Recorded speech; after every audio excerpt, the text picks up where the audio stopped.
There is a bipartisan effort in the Senate to pass legislation that would allow raped members of the military to get an abortion should she need it. This is a very serious piece of legislation, and it's a very important piece of legislation because the current law doesn't allow the federal government or federal health insurance to pay for these abortions. Women have to pay for it out of pocket, and in cases, they have to prove that they've been raped in order to get access to an abortion from a military health facility. Yeah, I don't know why you libs keep talking about a war on women.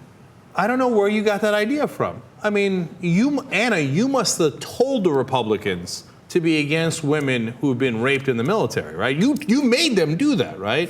Because if you've been raped in the military, the first thing you want your government to do is, instead of helping you, you want them to question you, and you want them to block all of your options, and you want them to put up obstacles, and you want them to make you defend yourself all over again, before you can get any access. And because why? Because the government, which, by the way, of course, Republicans are for small government, unless, of course, someone's raped you and they want you to have the rapist's child, in which case they want a giant government. So then the Republicans apparently are in favor of you carrying your rapist child to term and then taking care of it for the rest of his life. But I don't know why you call it a war on women, Anna. I don't know why you do that.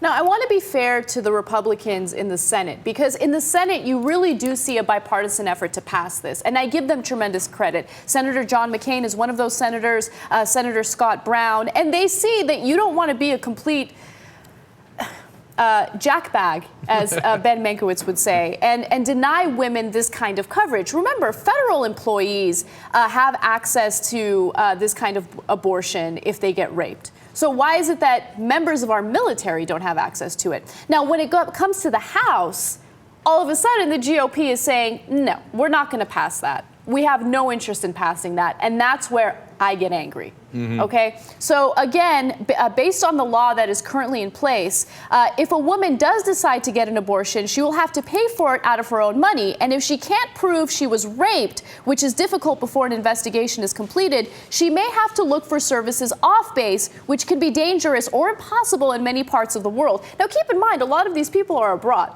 They're fighting wars in Afghanistan and Iraq. If they get raped by someone in the military, by someone in that country. And by the way, rape in the military is a topic that people don't like to talk about, but it happens. There's a great documentary called Invisible War that covers this issue, right?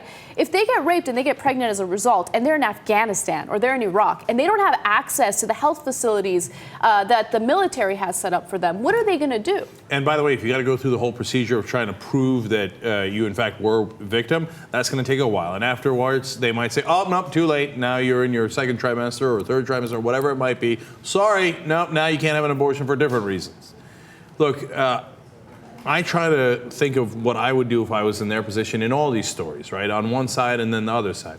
And I think, it's hard for a guy to understand the unbelievable violation that happens, obviously, in a rape. Like, a lot of you might think, yeah, of course I get it. I mean, what am I, stupid? I get it, right?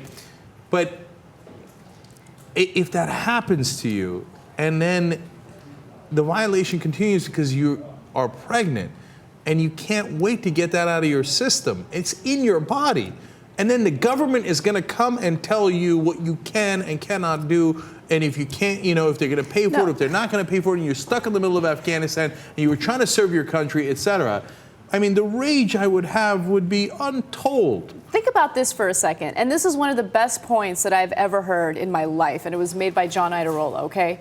The government and the military that's so pro-life is telling women what they can do with their bodies when it comes to abortion, right? The same military that's using drones to kill innocent civilians, not to kill innocent civilians, but it results in the death of innocent civilians. They're telling women what they can and can't do with their bodies because they're pro-life.